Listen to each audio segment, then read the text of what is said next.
Hello everyone, welcome back to Newsroom Weekly Review. I'm Chella Smith with your Entertainment Middle East News. Thank you for joining me.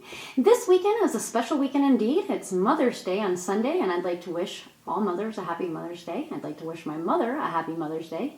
I normally give a little something. This year I'm going to do it a little differently. I bought my mom an investment. I'll surprise her when she returns home from her much needed vacation.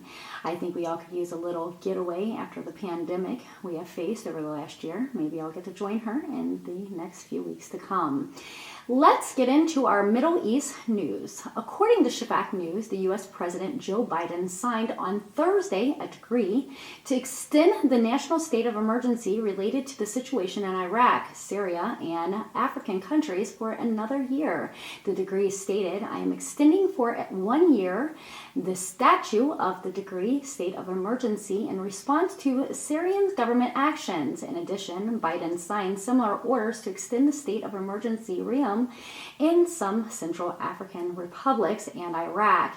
It is noteworthy that the extension of the state of emergency realm will allow the United States to continue to freeze the properties and assets of a number of people associated with the Syrian government, as well as prohibiting the exports of some goods. During the war on Iraq, America declared under an executive order state of emergency in Iraq to deal with the unusual threat to the national security and foreign policy, leading to the development of political, administration, and economic situations in Iraq.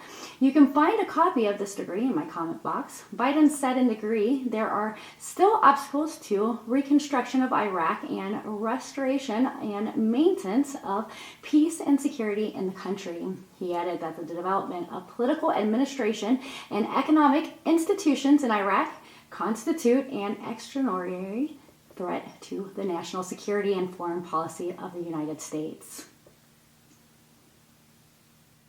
Shafak News also reported Al Rafadayan Bank announced on Friday an increase in the fixed deposit rates for citizens who deposit their money in the banks. The bank's media office said in a statement that it has been decided to increase their interest rates on deposits for a period of 6 months to 4.5%, as well as increase the interest rates on fixed deposits for a year to 5.5%. The statement added that the interest rates on the deposits for 2 years have been increased to 6.5%.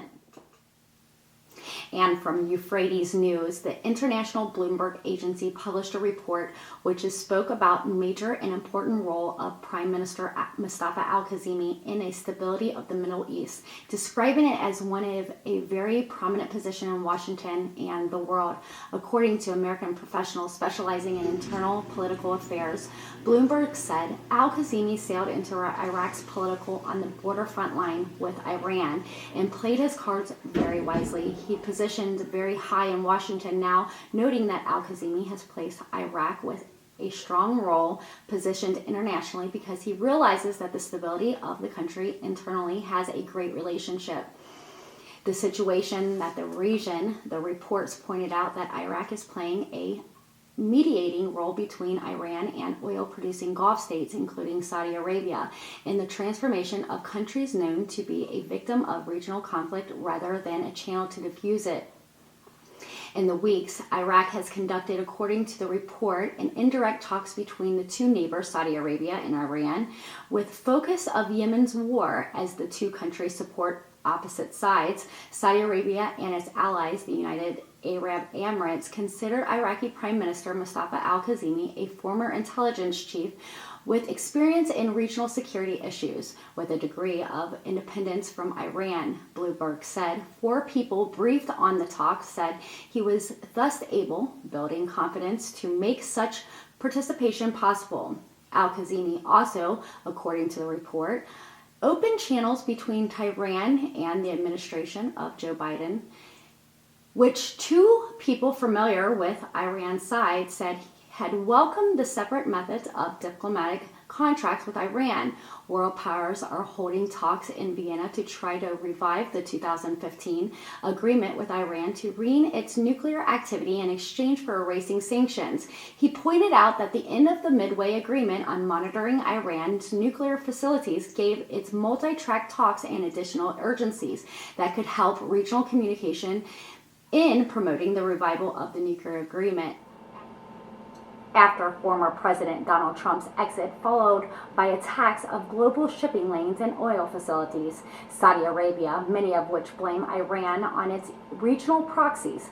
Robert Satliff, Executive Director of Washington Institute and expert on U.S. policies in the Middle East, said al-Kazemi sailed into Iraq's politics on the border front line with Iran and played his cards wisely. His position is very high in Washington now. Iraq has long been stuck in the midst of conflicts between global and regional powers, and it's still rebuilding from the invasion of the United States and ISIS. And Iraq hopes to reduce tension that directly affects it, while al-Kazemi also seeks to strengthen its role on the international stage, even when he navigates domestic politics in Iraq, which gravitates between powers, rival parties, according to the reports. And according to Baghdad Obelisk, oil prices rose on Thursday, May 6th, to $70 a barrel as U.S. stocks decrease and consumptions increase, even as India, affected by the virus, struggles. Oil rose in 2021 as major economies, including the United States and China, recovered from the impact of the pandemic, increasing energy demands, while India, the main crude oil importer, struggles with a record coronavirus wave that has dampened economic activity. In July, Brent crude rose 25% to $69.13 a barrel on the ICE Futures Exchange at $5.26, and on Wednesday, prices were at $69.95. West Texas Intermediate crude for June delivery rose 2% to $65.79 a barrel on the New York Mercantile Exchange. In the United States, government data showed that crude oil inventory shrank by about 8 million barrels last week, and imports increased, but gasoline inventory rose for the 5th week in a row. Separately, pent-up travels demand in the country is expected to lead to a 30% jump in jet fuel use this summer. And I'm Chella Smith. You've been watching Newsroom, a weekly review, your entertainment news. We're here on Fridays, 4 p.m. Eastern Standard Time, 1 p.m. Pacific. Again, this Sunday is Mother's Day. Happy Mother's Day to all the mothers out there. So we are going to be off for the holiday. We won't be here for What's Cooking in the Kitchen. We will resume the following week for more low-carb meals. I want to thank each of you for joining me here in Newsroom and also on YouTube. Thank you again, and I'm signing off. Make sure you join us Fridays, 4 p.m. with Newsroom Updates with Chella Smith, Entertainment News. And don't forget us on Sundays for What's Cooking in the Kitchen. You can also find us behind the scenes 24/7 on Snapchat.